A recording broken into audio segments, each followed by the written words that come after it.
What's important about the way in which we deliver services is that, and this is the approach we take in Scotland, is that we have to drive the design of public services based on the needs of individuals to essentially, to use the jargon, make those public services person-centred. And what that inevitably means is that we've got to bring together and encourage collaboration amongst different public service organisations and providers to ensure that the needs of individuals are properly and effectively met. If we do that in a truly joined up fashion, then I'm certain there are efficiencies and savings to be made and increases in value to be delivered, because we'll remove a lot of duplication within public services and we'll remove the need for multiple assessments and scrutiny of the need and the desire for services.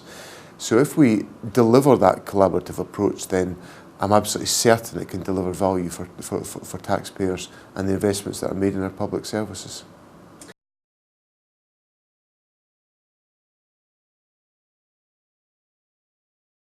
One of the first things that we undertook as a government when we were elected in 2007 was to essentially decentralise a large amount of decision making over public sector programmes. So when I became the Finance Minister, about £2 billion worth of the total local authority budget in Scotland, totalling about that time £9 billion, was determined and decided by the Scottish Government. So we essentially directed local government as to how to spend the resources.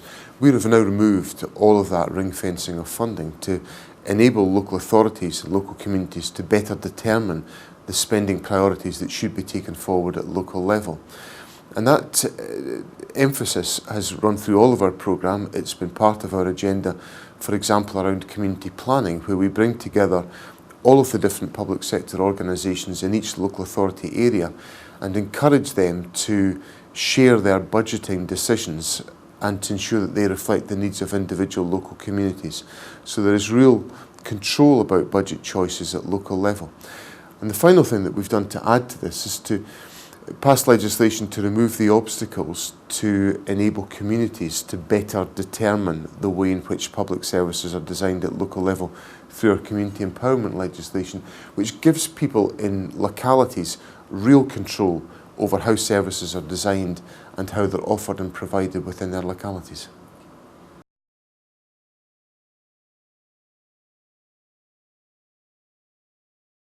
We've already had to wrestle with a 9% real terms reduction in our budget in Scotland since the Conservative and Liberal coalition came to power in 2010. Now we've had to manage that reduction in our budgets, but we've tried to do that in a way that has strengthened our public services. It's meant that we've had to take some pretty hard decisions about how that is done. But fundamentally, we have focused the debate on the improvement of outcomes, of improving the performance of public services, of making the money go further than it originally was going. And that approach has generally given us the ability to improve public services whilst wrestling with a significant reduction in public expenditure. And obviously, as we await the next spending review, which we'll get later in the year, I suspect we'll see more of that coming from the agenda of the Conservative government.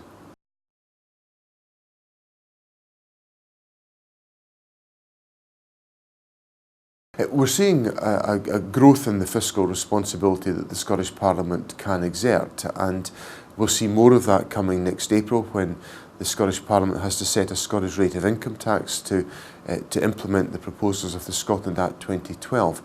And that gives us some more flexibility, but the real flexibility won't come until the Scotland Act 2015 is actually implemented, which we would imagine will take place over the next couple of years. So yes, there will be more flexibility delivered, but what I would also want to see is the Parliament able to take a broader range of economic decisions which can improve the performance of the Scottish economy, giving us the ability to take decisions to invest in our public services and the public infrastructure of Scotland.